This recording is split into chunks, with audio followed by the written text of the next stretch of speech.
Et bonjour tout le monde, vous êtes sur le Francophone. Aujourd'hui, on va discuter de l'acidocitose normoglycémique causée par les inhibiteurs des SGLT2. C'est parti.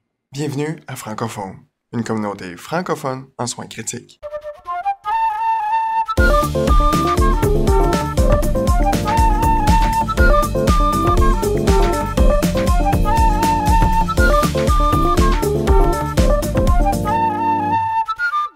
Alors, je suis aujourd'hui avec Mathieu et Ariane. Bonjour vous deux, comment ça va? Salut Yann, ça va très bien, toi? Super. Ariane, en forme? Oui, oui, ça va bien.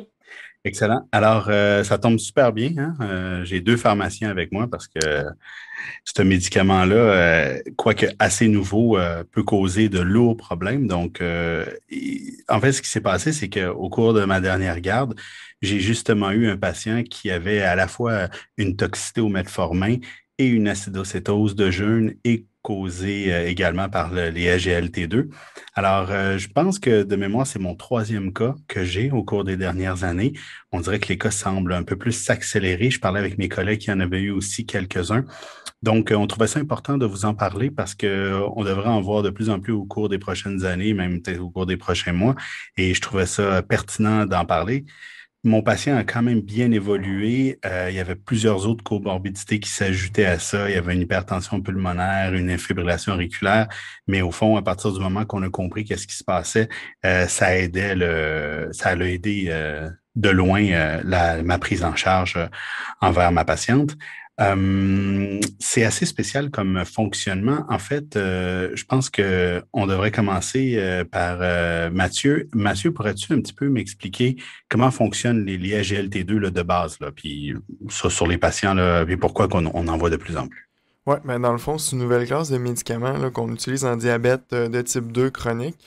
C'est rendu même dans les guidelines, il y a de plus en plus de données là-dessus là, pour diverses pathologies, que ce soit les comorbidités rénales ou cardiaques.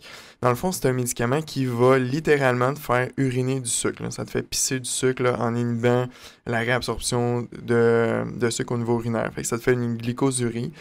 Ça va aussi entraîner une diminution de la réabsorption de sodium. Fait que ça fait que tu vas avoir un petit peu de déplétion volumique. Mais on s'entend, là, c'est pas le Lasix à 250 mg IV aux 8 heures, mais c'est quand même l'équivalent d'une petite dose de Lasix. Donc, c'est un diurétique en soi. Avant d'arriver dans la pharmaco dynamique, puis surtout la physiopathologie, Ariane, toi, tu travailles un peu avec ce médicament-là, hein. Je pense qu'à l'Institut de cardiologie, là, vous en donnez beaucoup. Fait que peux-tu un petit peu m'expliquer les avantages de ce médicament-là, puis pourquoi il est si nouvellement apprécié, là? Oui, bien, en fait, c'est ça.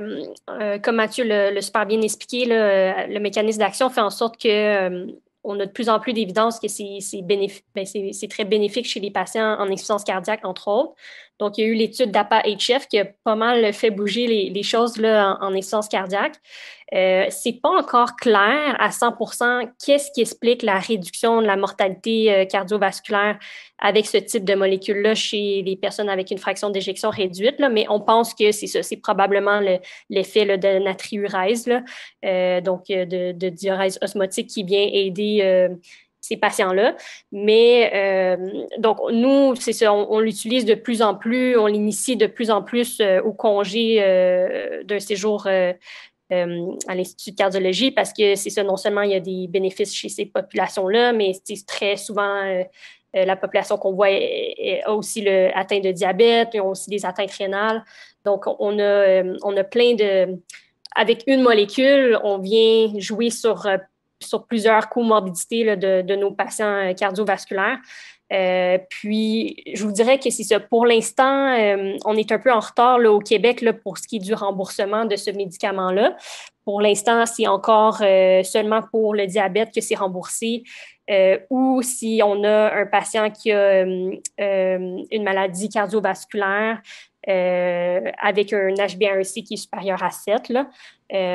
Mais pour l'instant, ça n'a pas été approuvé pour ce qui est de l'indication de l'insuffisance cardiaque, mais ça ne devrait pas tarder. Fait que je pense qu'il faut juste être à l'affût qu'on va voir de plus en plus l'utilisation de ce type de thérapie-là. Donc, il faut être prêt à savoir comment gérer une complication parce qu'ils ont aussi tout leur lot d'effets secondaires et de risques associés. Donc, je pense que c'est important d'être familier là, avec ce type de thérapie-là.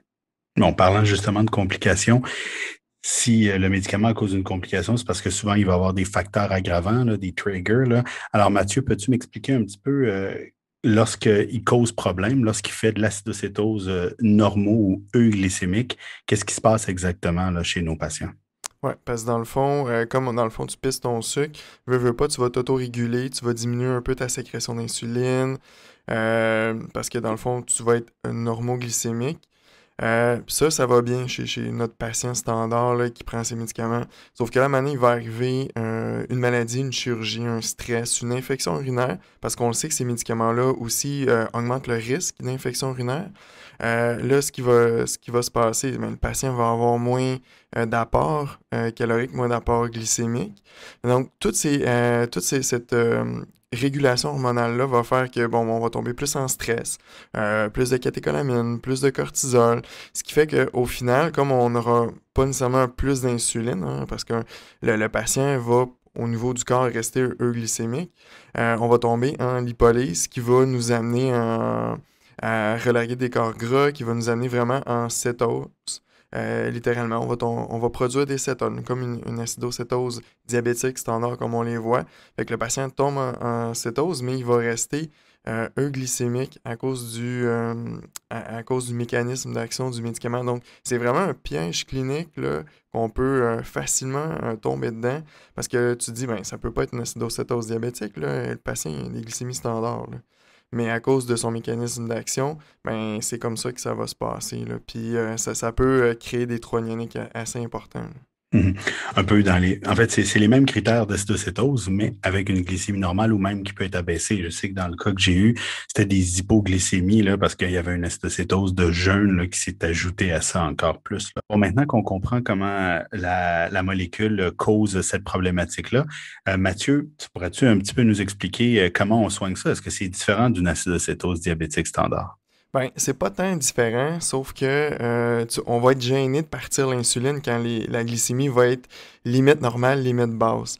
Fait que ce qui va être important, ça va être de donner du dextrose pour pouvoir donner de l'insuline, parce que dans le fond, on veut juste casser le métabolisme pour être capable de le ramener là, comme faut et briser là, cette lipolyse, puis briser cette production de cétone. Puis dans les autres petits trucs qu'on peut faire, on peut aider le cycle de Krebs avec la thiamine. On peut donner de la thiamine haute dose, c'est des cofacteurs du cycle de Krebs. On en a parlé en masse dans un épisode antérieur. C'est des petites choses qui peuvent nous aider à aider la mitochondrie, à aider le métabolisme. Fait que en bref, ça revient à traiter un peu de la même affaire, de la même façon. Mais on va donner du glucose pour nous permettre de donner de l'insuline. Fait que ça se peut qu'on ait besoin de donner des doses plus faibles que ce qu'on donne d'habitude en acidocétose, parce que là, on va être limité par notre glycémie. Mais on peut quand même aider là, la mitochondrie avec la thiamine. Puis c'est sûr, ça va de soi, on arrête le médicament. Normalement, quand on est dans l'acidocétose diabétique, on ne donne pas de perf de bic parce que sinon on donnerait du sucre. Hein. Si j'ai une glycémie à 35-40, c'est pas très une bonne idée de donner une perf de bic. Mais de toute façon, quand on hydrate notre patient, l'acidose va passer avec l'insuline et tout et tout. Est-ce que tu penses que, je sais qu'il n'y a pas de guideline là-dessus, là, mais juste vite ton opinion à toi et à Ariane là-dessus, est-ce que tu penses que de donner une perf de bic, surtout si on a une acidose sévère là, du 6,8, 6,9, pour nous permettre de donner un petit peu plus d'insuline pour aider le traitement, est-ce que tu penses que ça serait pertinent d'aller vers une perfusion de bicarbonate là, standard, là, 3 ampoules dans 850 de dextrosé? Là? C'est sûr que dans la littérature, on peut pas dire qu'il y a énormément de papier là-dessus, mais je pense qu'on peut quand même se fier aux données qu'on a en acidocétose diabétique standard, ce qu'on dit, les BIC, on essaie de pas vraiment en donner, sauf si on a un pH sévère, en bas de 7. En bas de 7,1, on peut commencer à le considérer. Fait que, je pense que ce qu'on peut retenir des BIC, c'est que si tu as une acidose vraiment très sévère qui se corrige pas ou que tu peux pas casser là, ou essayer de fermer ton trou anionique rapidement parce que tu es limité à cause des glycémies puis tu retardes l'administration de l'insuline. Peut-être que oui, là, ça pourrait valoir la peine de le donner, mais tu sais, si tu es capable de partir ta glycémie, la garder correcte avec du glucose, puis partir ton insuline rapidement, ton 3-anionique se ferme assez rapidement, puis ton acidose se corrige vite, peut-être pas. Mais si tu as de la difficulté à le corriger ou tu es limité, peut-être que je pense que ça peut être justifié. Surtout si tu as un acidose en bas de 7. Là. Mhm. Puis naturellement, ben, j'ajouterais à le traitement, comme dans n'importe quelle acidocétose diabétique, ben, d'hydrater ton patient. Je pense que c'est l'affaire la plus importante. Puis tu peux l'hydrater avec un lactate ou un NS là, en fonction de ta natrémie ou ta pseudo-hyponatrémie. Puis naturellement, on donne l'insuline IV, fait qu'il faut suivre nos électrolytes, là, potassium, phosphore, etc. Là. Le reste et le reste de la prise en charge est pas mal la même façon. Je me demandais, je voulais savoir, est-ce qu'on a une explication pourquoi que justement, parce que c'était exactement ce qui est arrivé à ma patiente, elle a fait une infection urinaire, donc probablement causée par le médicament.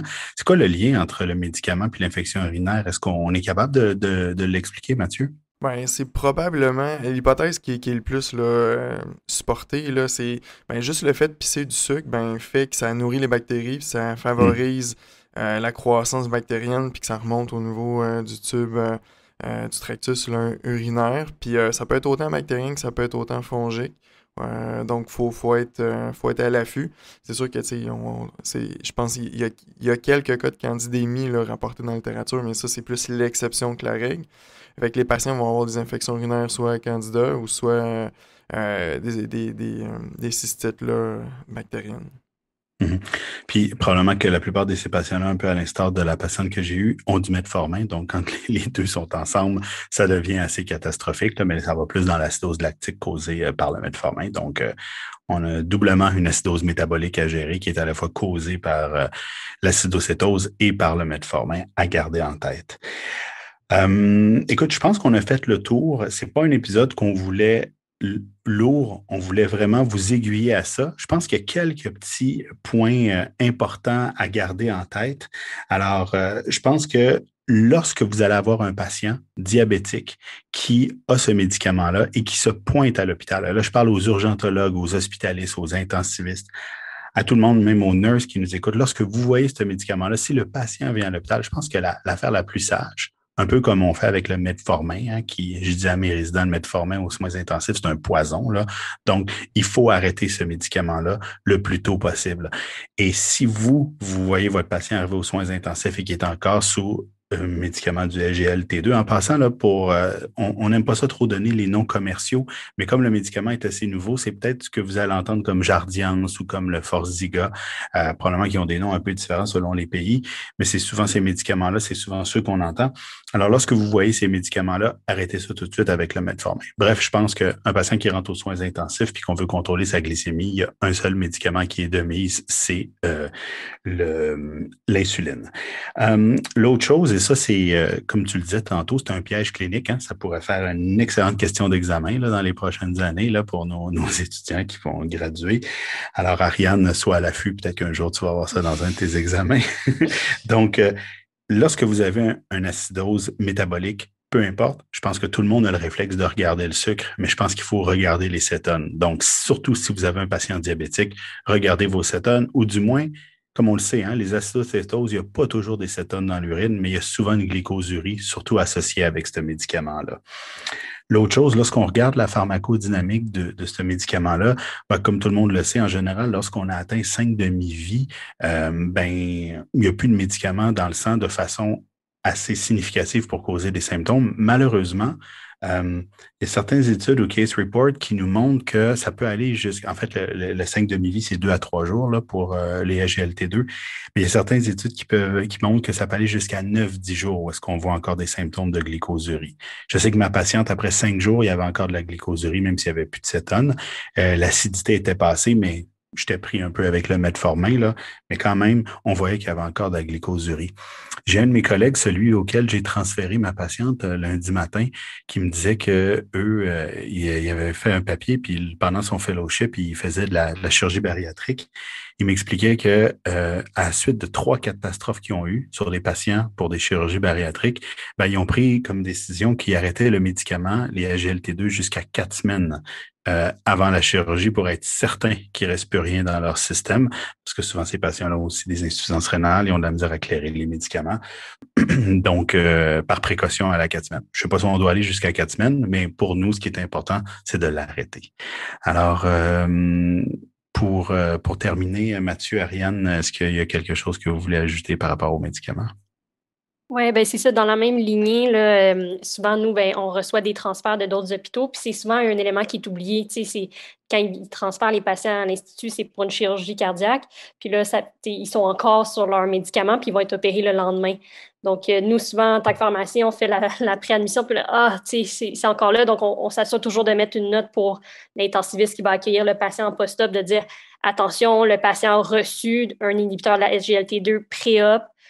Soyez à l'affût, si justement vous avez une acidose métabolique non expliquée, avec de faire, faire le trou ionique, puis voir à la limite de faire des cétones urinaires. Puis ça nous est arrivé, là, on en a eu des cas. Donc, juste peut-être de porter, s'il y a des pharmaciens qui nous écoutent ou des médecins d'autres centres, si vous transférez un patient, si c'est un patient instable, peu importe, c'est super important de les suspendre. Puis, c'est ça. Si vous pensez que votre patient peut bénéficier de ce type de thérapie-là, bien, peut-être de l'initier comme c'est ça, le plus proche du congé ou peut-être au congé avec un suivi là, avec le médecin de famille là, pour éviter des complications per-op. Pardon.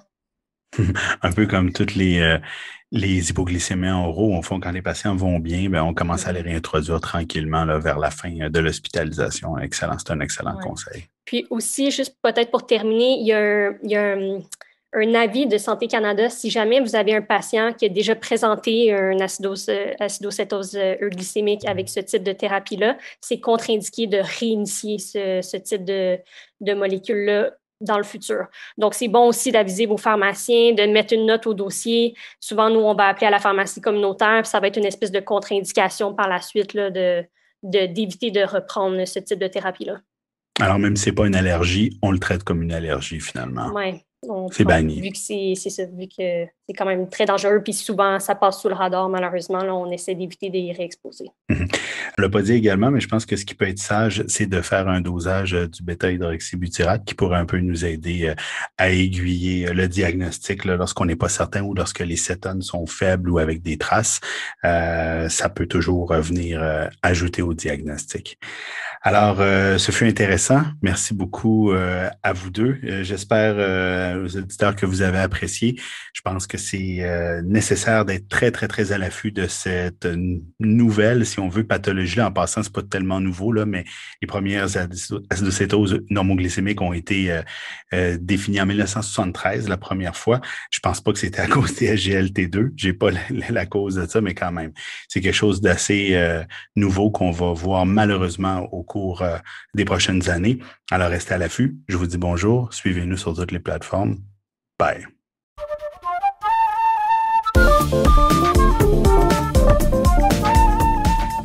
L'information contenue dans cette balado-diffusion est de nature informative seulement et ne remplace aucunement le jugement ou l'avis d'un professionnel.